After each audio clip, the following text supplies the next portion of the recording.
कहाँ हम मथुरा घूमने की बात कर रहे थे और कहाँ कान्हा जी राधा जी ने हमको मथुरा वृंदावन बुला लिया।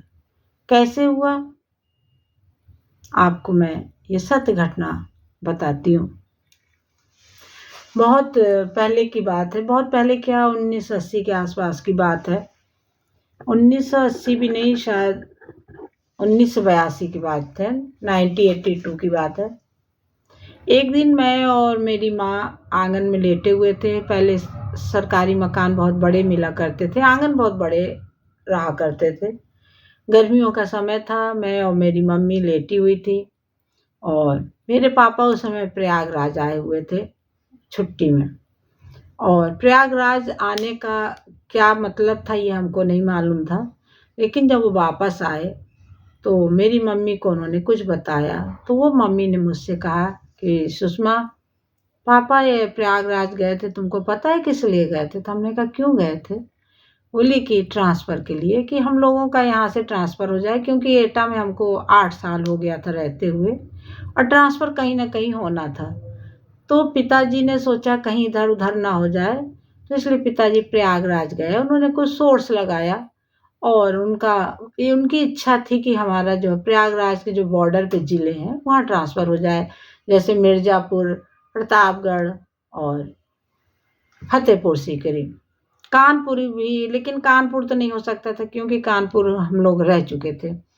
पिताजी ने बताया कि ट्रांसफ़र पक्का हो गया है और हम लोगों का ट्रांसफ़र जल्दी 15-20 दिन में, 1 महीने में आ जाएगा और यहाँ से हम लोग चले जाएंगे।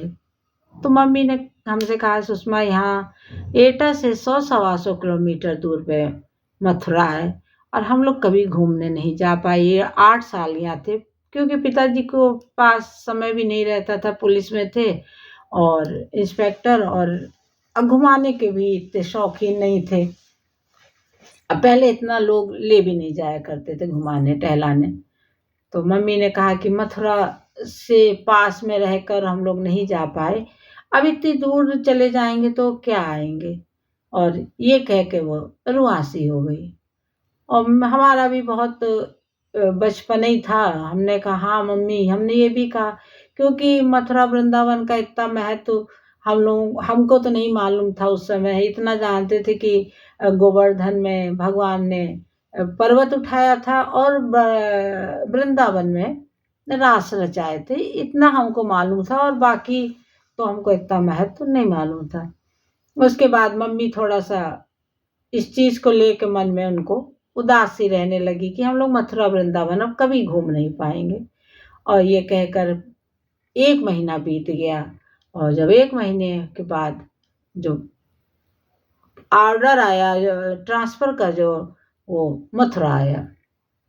अब जब हम लोगों ने सुना कि हम लोग का ट्रांसफ़र मथुरा हो गया, अब तो खुशी के मारे जो है मम्मी तो रुआसी हो गई, रोने भी लगी, क्योंकि आदमी दुख में भी रोता है तो खुशी में भी आंसू ही निकलते हैं।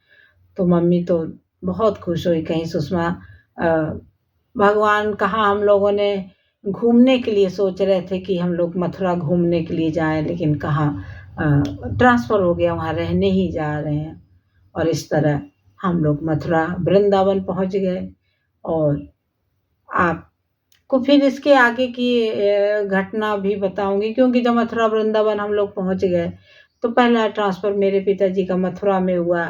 नरहौली थाने में थानाध्यक्ष रहे, वहाँ पे हम लोग सरकारी मकान मिला, वहाँ भी थे, लेकिन इतना घूमना नहीं हो पाता था क्योंकि पिताजी जा नहीं पाते थे। हम लोग वही पास में जन्मभूमि था, 1-1.5 किलोमीटर, तो पैदल चले जाया करते थे और घूम के आते थे। और कुछ वहाँ खाने के भी लालच में हम तो जाते थे, हम और मेरे तीनों भाई बहन। वहाँ बहुत बढ़िया फुल्की, चाट, टिकिया और छोला भटूरा बहुत चीज़ें मिलती थी, खस्ता, तो हम लोग खाने के लालच से जाते थे, दर्शन करने तो जाते ही थे। किसी चीज़ का महत्व हमको तब पता चलता है जब हमारे हाथ से उस समय निकल जाता है। और समय निकलने के बाद हम फिर सोचते हैं कि वो दिन हमारे कितने अच्छे थे, जब हमारे मथुरा वृंदावन हम लोग 2.5 साल रहे और जब वहाँ से हम लोग चले आए तो हम लोगों को बहुत ही कष्ट हुआ। हम लोगों का मन ही न लगे, क्योंकि ऐसी जगह जो जाएगा उसके बाद किसका मन लगेगा।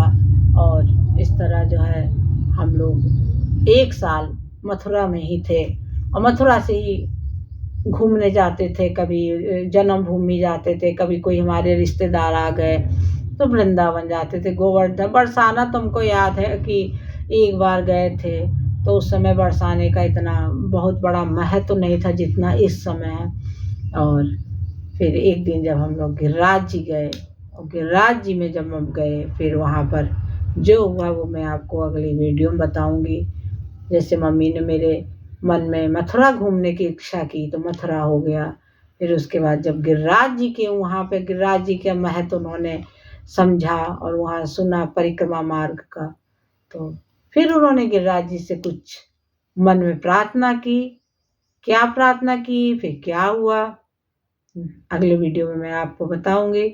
इसलिए कभी कभी हम जीवन में सोचते हैं कि अब हमारा अच्छा समय आएगा, बहुत अच्छा समय आएगा, और जो समय रहता है उसको हम कदर नहीं करते हैं।